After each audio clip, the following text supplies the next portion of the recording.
sebelum kita mulai pembelajaran kita pada hari ini, yaitu tentang P5, kita akan membaca doa. Ya, doa dimulai.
Kualitasnya makanan tradisional ini lebih sehat, ya kan? Lebih banyak ragamnya. Kalau makanan instan ini mungkin lebih ada micinnya dan zat-zat yang tidak baik untuk tubuh kita. Nah, untuk anak-anak ibu ini udah tahu lagi ini kan makanan tradisional, makanan modern, mana yang lebih baik. Harus kita tanamkan dalam diri kita, ya kan? Semangat kita, mana makanan yang sehat untuk dikonsumsi. Kebanyakan makanan tradisional itu memang makanan yang sehat dan terbuat dari bahan-bahan yang berkualitas baik. Nah, anak-anak ibu, sekarang kita akan mengamati video tentang beragam makanan tradisional di negara kita, Indonesia. Kita simak bersama-sama. Setelah ini nanti Ibu minta responnya ya. Makanya perhatikan baik-baik.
cara membuatnya.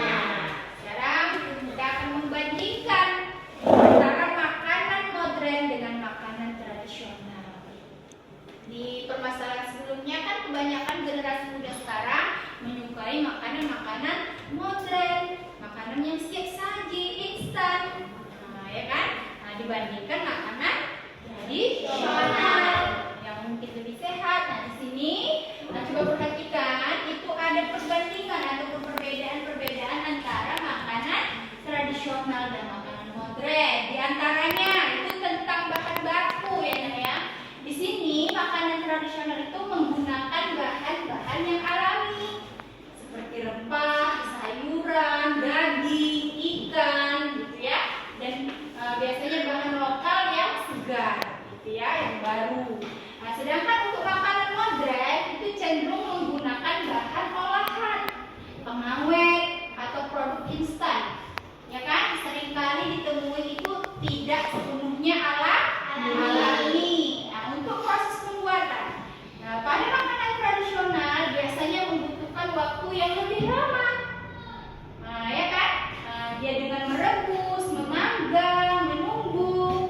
Nah, sementara kalau untuk makanan modern waktunya itu lebih cepat, instan. Seperti pakai oven, microwave, alat masak yang otomatis, lebih cepat dia siapnya. Kemudian untuk segi cita rasa, makanan tradisional ini dia kaya bumbu lokal. Nah, kalau modern dia lebih universal, standar, selera umum aja. Nah, untuk penyajian makanan tradisional itu disajikan dalam porsi yang lebih besar atau banyak, ya Nak ya. Biasanya menggunakan daun pisang, daun-daun alami, bahan-bahan alami, ya kan? Seperti tempurung kelapa, bahan-bahannya alami ya. Sementara makanan modern itu dia penyajiannya lebih minimalis, estetik.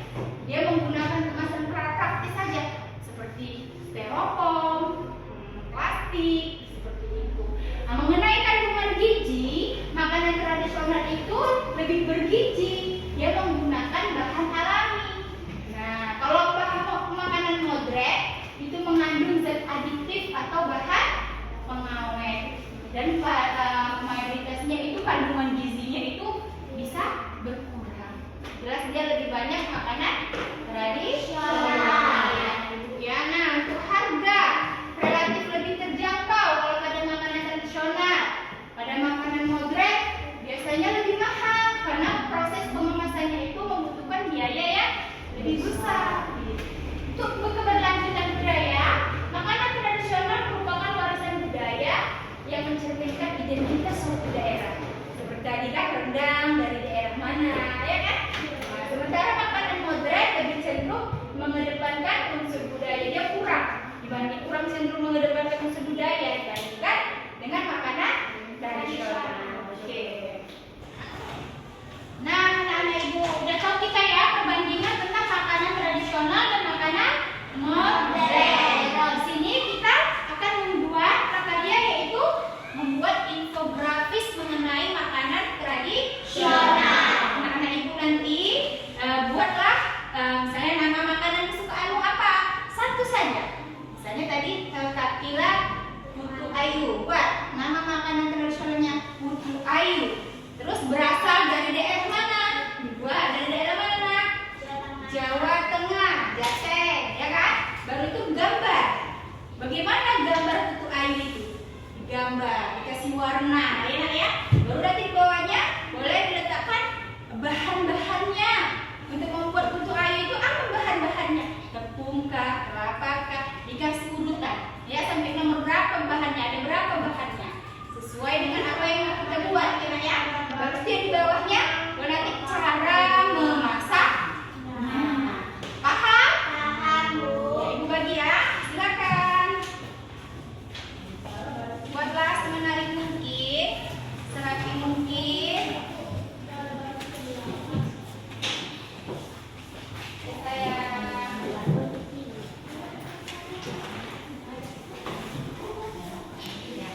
Judulnya dulu nak di awal. Boleh sini, di awal. Kakak boleh nggak bawa? Ini di mana?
Nah,